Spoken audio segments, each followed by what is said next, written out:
My twin sister stole my identity, maxed out my credit, and tried to marry my fiancé.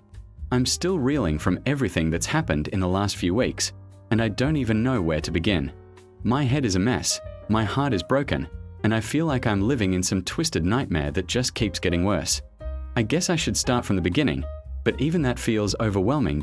My name is Sarah, and I have an identical twin sister, Samantha. We are 28 years old. Growing up, people always said how lucky we were to have each other, to always have a built-in best friend. For a long time, I believed it. We were inseparable as children, sharing secrets, dreams, and even clothes. But as we got older, a rift started to form.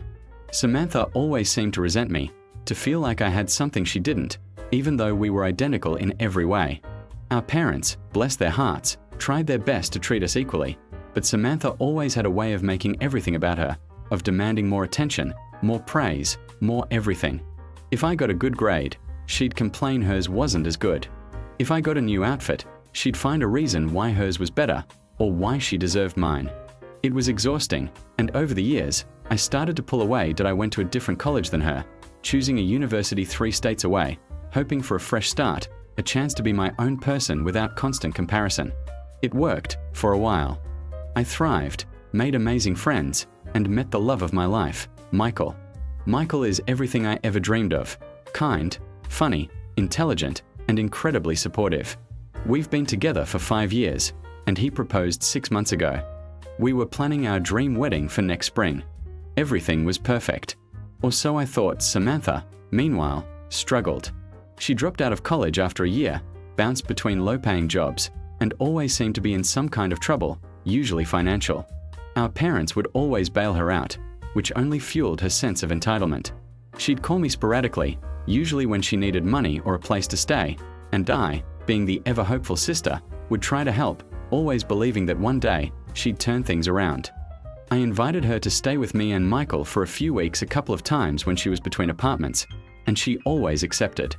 Michael was always wary of her, sensing her manipulative tendencies, but he tolerated her for my sake. He'd often say, "Sarah, she's taking advantage of you," and I'd always brush it off, making excuses for her. I regret that now more than words can say. The first sign that something was seriously wrong happened about 2 months ago. I started getting notifications from my bank about suspicious activity on my credit cards. Large purchases I hadn't made, designer clothes, expensive electronics, even a down payment on a luxury car. I immediately called my bank, thinking my identity had been stolen. They assured me they'd investigate. Then, the calls started coming in from collection agencies. My credit score, which had been excellent, plummeted. I was in a panic. Michael was incredibly supportive, helping me file police reports and contact all 3 credit bureaus. We spent countless hours on the phone, trying to untangle the mess. It was incredibly stressful, and the police seemed to be getting nowhere. Then came the really disturbing part. A week ago, I received a wedding invitation in the mail. My wedding invitation. But it wasn't addressed to me. It was addressed to Samantha and Michael. And the date was for next month. My heart stopped. My blood ran cold. The venue, the caterer, the florist, it was all exactly what Michael and I had painstakingly planned. Every detail, down to the specific shade of ivory for the tablecloths, was identical. I showed it to Michael, and his face went white. He knew immediately. "Sarah," he said, his voice trembling, "she's trying to steal your life."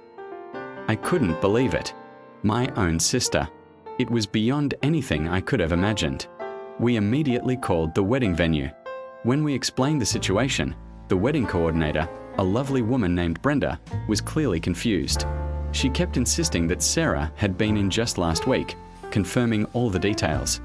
I explained that I was Sarah and my sister was Samantha, and that this was clearly a case of identity theft and fraud. Brenda was skeptical at first, but when I provided my driver's license and other forms of identification, she started to look horrified. She pulled up the file and showed me the signatures, the email address, even a photo ID that had been provided. It was a picture of me, but I hadn't taken that photo in years. It was one of the photos from my college Facebook page, easily accessible. Brenda then explained that Sarah had come in alone to finalize everything, saying that her fiancé, Michael, was on a business trip. She had even chosen a wedding dress, my dream wedding dress, the one I had shown Michael in magazines, the one I had secretly tried on at a bridal boutique months ago. She had provided all of Michael's personal information, his date of birth, his social security number, everything. How did she get all of that? Then it clicked. She had stayed with us several times. She had access to our mail, to our documents. She had always been a snoop, but I never thought she would go this far. Michael was furious.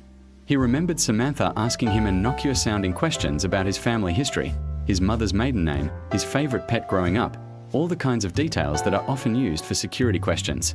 He had answered them openly, never suspecting a thing. We called the police again, this time with concrete evidence. The officer who had been handling my identity theft case was shocked. He said this was a level of premeditation and malice he rarely saw, especially from a family member. They immediately issued a warrant for Samantha's arrest. That same day, Michael and I went to our apartment. I had a terrible feeling. We walked in, and the place was a disaster.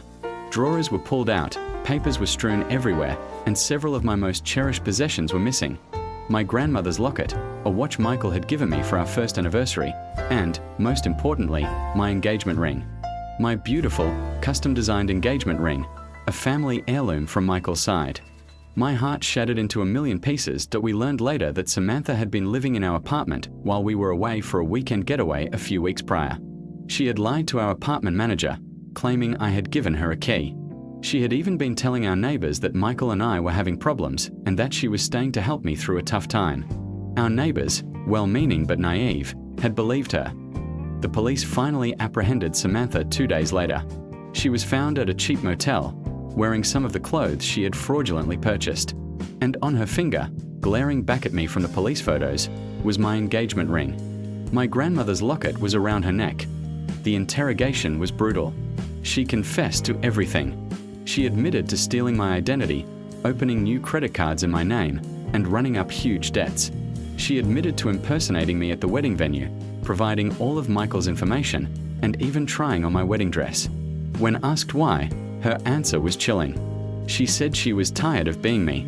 She wanted my life. She wanted Michael. She truly believed that if she could just take over my identity, she could marry Michael and have the perfect life she thought I had. She even had forged documents, including a fake driver's license with her picture but my name, and a counterfeit marriage license application. Our parents were devastated.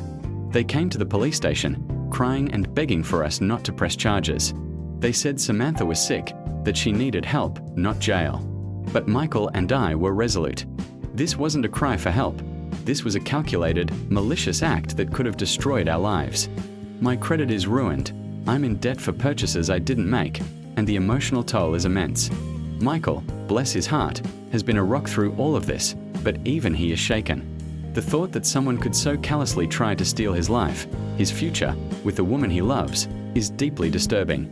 The legal process has just begun. Samantha is facing multiple felony charges, including identity theft, grand larceny, and fraud. She's currently being held without bail, as the judge deemed her a flight risk and a danger to others.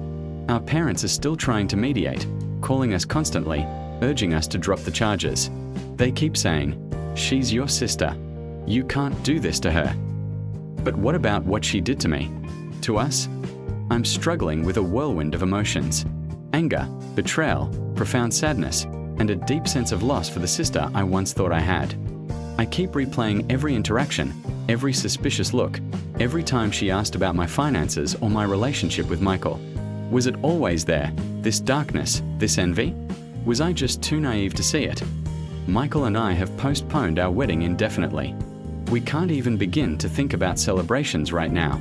We are focused on rebuilding my credit, fighting the fraudulent charges, and dealing with the legal fallout. My old friends are offering support, but I feel so isolated. How do you explain to people that your identical twin sister tried to steal your fiancé and ruin your life? It sounds like something out of a bad movie. I guess I'm just looking for advice, for perspectives.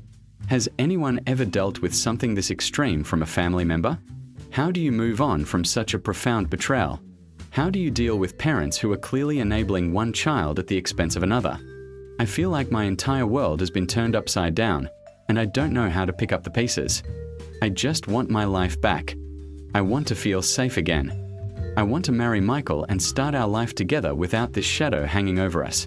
But right now, that seems like an impossible dream.